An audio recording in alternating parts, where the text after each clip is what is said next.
Notifications ലഭിക്കുന്നതിന് വേണ്ടി subscribe button click ചെയ്ത് ബെൽ ഐക്കൺ പ്രസ് ചെയ്യുക. ഇന്ന് നമ്മളൊരു കേരള സ്റ്റൈൽ ഫിഷ് ഫ്രൈ ആണ് ഉണ്ടാക്കുന്നത്. ആദ്യമായിട്ട് നമ്മളൊരു പാത്രം എടുക്കുക. അതിലേക്ക് വെളുത്തുള്ളി, ഇഞ്ചി, പെരുംജീരകം, വേപ്പില എല്ലാതും കൂടി അരച്ചിട്ടുള്ള പേസ്റ്റ് ഒരു 2 ടീസ്പൂൺ ഇട്ട് കൊടുക്കുക. അടുത്തതായിട്ട് ഇതിലോട്ട് നമ്മൾ പാകത്തിന് ഉപ്പ് ചേർത്ത് കൊടുക്കുക. നെക്സ്റ്റ് ഇതിലേക്ക് ഒരു 1.5 ടീസ്പൂൺ മുളക് പൊടി ചേർത്ത് കൊടുക്കുക. നെക്സ്റ്റ് 1/2 ടീസ്പൂൺ മഞ്ഞൾപ്പൊടി ചേർത്ത് കൊടുക്കുക. ഫൈനലി നമ്മൾ ഇതിലോട്ട് 1 ടീസ്പൂൺ വിനാഗിരി ചേർത്ത് കൊടുക്കുക. എന്നിട്ട് ഇതൊന്ന് യോജിപ്പിക്കുക.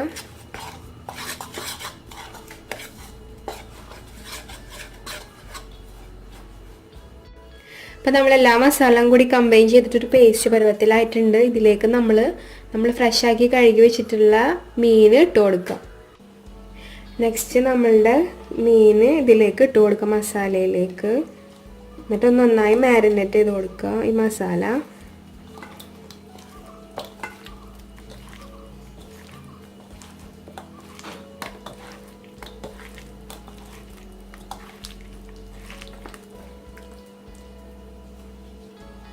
അങ്ങനെ നമ്മൾ ഫിഷിൽ മാരിനേറ്റ് ചെയ്ത് കഴിഞ്ഞു. ഇനി അതിലേക്ക് ചെറുതായി അരിഞ്ഞിട്ടുള്ള ചുവന്നുള്ളി, പച്ചമുളക്, വേപ്പില ഇട്ട് കൊടുക്കുക.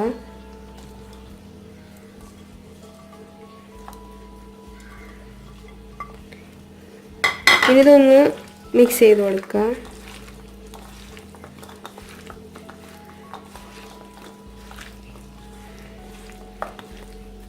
ഇനി ഇതൊരു 15 മിനിറ്റ് മാരിനേഷൻ പിടിക്കാൻ വേണ്ടി വെക്കുക. നെക്സ്റ്റ് നമ്മൾ ഇവിടെ ഇത് പൊരിക്കാനുള്ള ചട്ടി ചൂടാക്കുക. ഇവിടെ ഞാൻ ഇരുമ്പ് ചട്ടിയാണ് എടുത്തിട്ടുള്ളത്. അതിലേക്ക് ആവശ്യത്തിന് വെളിച്ചെണ്ണ ഒഴിച്ചു കൊടുക്കുക. അങ്ങനെ നമ്മളുടെ ചട്ടി വെളിച്ചെണ്ണ ചൂടായി വന്നിട്ടുണ്ട്. അപ്പോൾ ഓരോ മീനായിട്ട് ഇതിലേക്ക് ഇട്ട് കൊടുക്കുക. ആ മസാലയും കൂടി ഇതിൻ്റെ കൂടെ ഉണ്ടാകുമ്പോൾ ഒരു സ്പെഷ്യൽ ടേസ്റ്റ് ഉണ്ടാവും.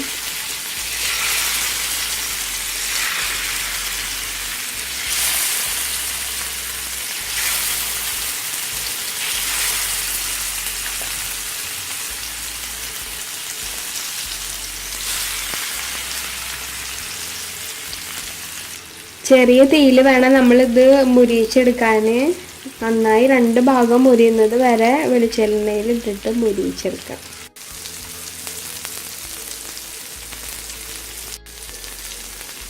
അപ്പം ഇതിൻ്റെ ഒരു ഭാഗം നന്നായി മുരിഞ്ഞിട്ടുണ്ട്. അപ്പം നമ്മൾ മറ്റേ ഭാഗം കൂടി മറിച്ചിട്ട് കൊടുക്കാം മുരിയാൻ വേണ്ടിയിട്ട്.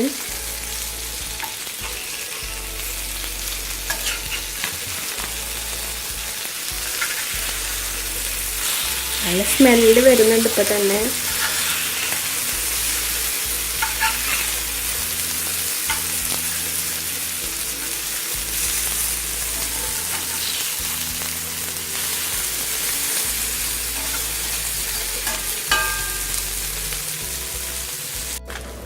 അങ്ങനെ നമ്മളുടെ മീൻ ഇപ്പം നന്നായി മൊരിഞ്ഞ് വന്നിട്ടുണ്ട്. അപ്പം അത് നമുക്ക് ചട്ടിയിൽ നിന്ന് മാറ്റി കൊടുക്കാം.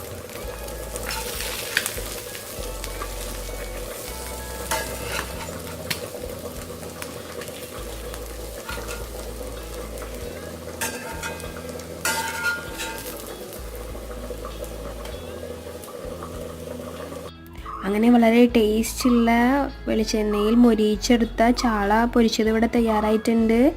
അപ്പോൾ ഇതെല്ലാവരും വീട്ടിൽ ട്രൈ ചെയ്ത് നോക്കുക. എന്നിട്ട് എല്ലാവരുടെയും അഭിപ്രായങ്ങൾ അറിയിക്കുക.